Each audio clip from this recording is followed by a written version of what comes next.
Tonight's Xfinity TV High School Football Game of the Week postgame show is brought to you by the Pittsburgh Sports Report, Pittsburgh's premier sports publication. Visit them on the web at pittsburghsportsreport.com.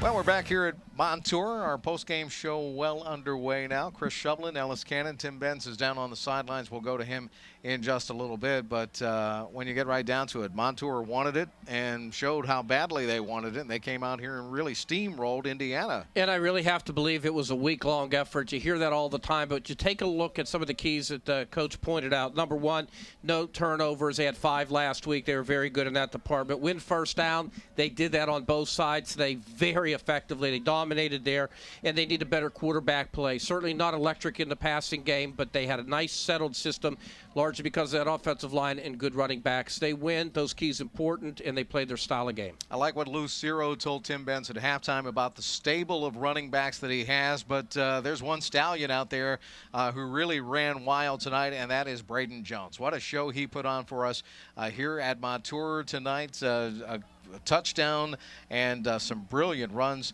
in this ball game. 15 carries, 124 yards, and this is 49 of those.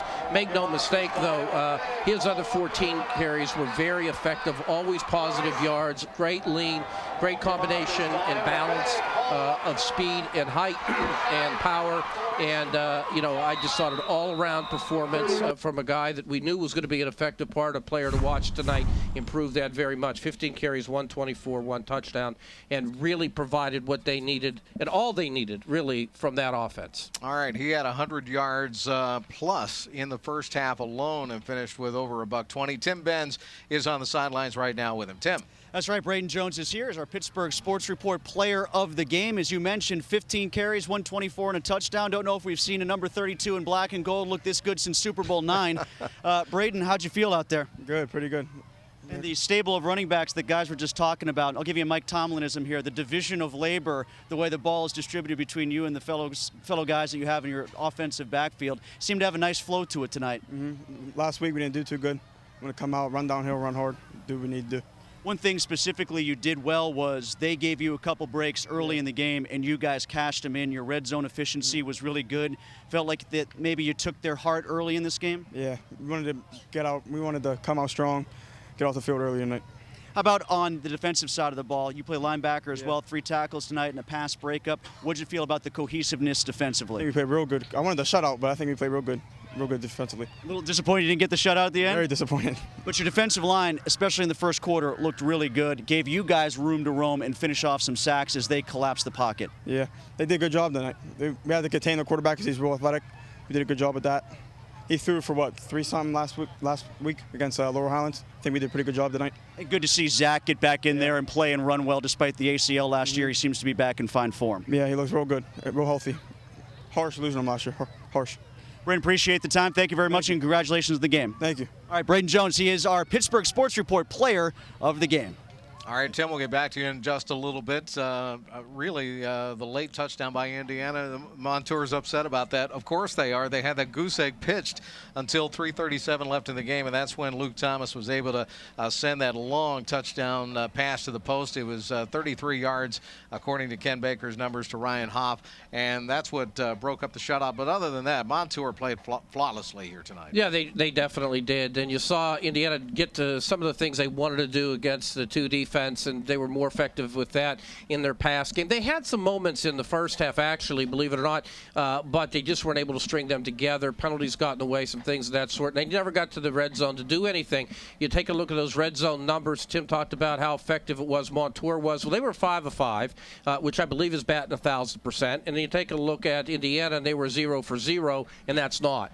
They never got there. So clearly that is an area where once they got into the money zone, one team was able to take advantage of it. One team never got there to take advantage of it. Credit to not only running downhill offensively, as you heard Jones just talk about now, but defensively. They ran downfield the entire time. And the reason they were able to run downfield offensively is because their linemen were really pushing Indiana around, which is something that Lou Ciro told Tim Benz at halftime. And speaking of Ciro and Benz, they're down on the field right now. Tim? Yeah, I guess you're right, guys. We could pick up the conversation from where we left off at halftime. A very efficient second half as well. Yes, it was. We wanted to get out of there with no injuries, and just kept on trying to do what we were doing. When you're up 35, not it's hard to get some consistency. We try to do that, but got a lot of kids to play, and that'll help us down the road. Braden Jones, who was our player of the game, largely for his offensive performance, but he's good defensively too, and he seemed more upset defensively about letting the shutout go at the end. Is it nice to know that your guys were as tenacious as they were, even as the second half ground along there? Yeah, absolutely. I mean, Brains is a proud player. I mean, he plays well on both sides of the football, and we wanted to get a shutout, but it didn't happen. But we just got to get better next week, and hopefully against a great Mars team. How much homework was done defensively to make sure they didn't light up the scoreboard the way that they did the previous week? Yeah, we knew we had to stop their passing attack. I think after their first couple series, it didn't seem like they could run the ball very efficiently. So we knew they start throwing the ball almost every down, and our deep backs really came up to the challenge, and our defensive line really rushed quarterback tonight. Yeah, I was going to say, the cliche is you went up front, but defensively you did a really nice job collapsing the pocket. And do you think that flustered them from the get-go, from that first series on? Yeah, I think so. I mean, the pressure from everywhere, and our kids are tenacious when they rush the quarterback, and we haven't had to do that a lot in the last couple of years, so they get excited about that. One question I asked Braden, I'll ask it of you too. Zach McGowan's a kid who came off an ACL and looked pretty fresh for you tonight. In fact, got the first touchdown. You can see the enthusiasm on his face. Good to see him recover to the point that he is. Yeah, Zach, I mean, it's been a long recovery process for him, and I think just now he's starting to get his legs under him, and it's great for him. I mean, he sucked it up. I mean, he's a big part of our team, and I mean, he had some cramping problems last week, and it really showed when he was not out there, so we need him to be healthy. Lou, congratulations. All right, thanks, guys. Appreciate it. Thanks for coming. Back upstairs. All right, Tim, before we let you go, we talk in football all the time about one team trying to impose its will on another, and that's exactly what we saw demonstrated tonight by Montour over Indiana.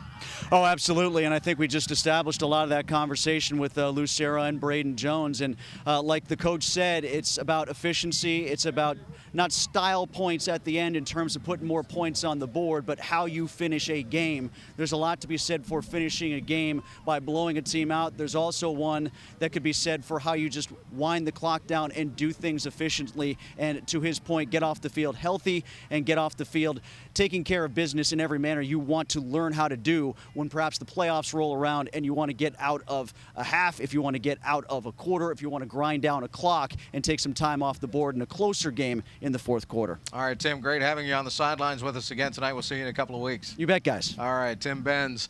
As we wrap up this game, 35-6, Montour ends up winning it. One thing that we talked about and Coach touched on as well there, Chris, was the number of young guys.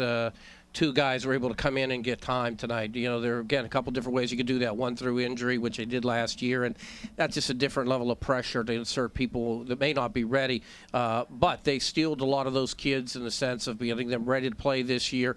Having the opportunity to do so tonight without those injuries and with a big lead is a more natural pace. A lot of guys got in under the tent tonight. Like he said, that should pay off down the road. Coach Snyder of Indiana on the other side of the coin is going to have to react to this game and its emotions a little bit differently than how they reacted last week. They had a stunning, stellar come-from-behind win that they won at the gun last week over Laurel Highlands. Tonight they get thumped by Montour, but he has to prepare them for week number 3, and he might have a little bit of a tougher job, but the thing is, you try to keep the emotions on an even keel when you're playing this game. Oh, there's no question. You can't get up too high and too low, particularly in this early in the season.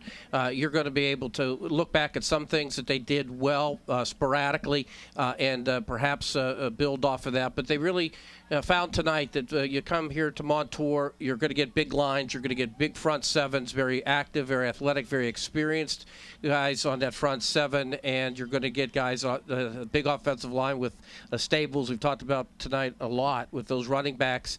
And, again, you don't want to get behind a team like that, and that's what happened. It took really almost all their assets away on both sides of the field. All right, the Montour Spartans impose their will and pick up a 35-6 win over the Indiana High School Little Indians. On behalf of our entire Viewpoint Production Services crew, Ken Baker, our statistician, Tim Benz on the sidelines tonight, and with Ellis Cannon up here in the booth, I'm Chris Shublin. Thank you so much for tuning in tonight. Again, the final score, a big one, a big win for Montour, 35-6 over Indiana.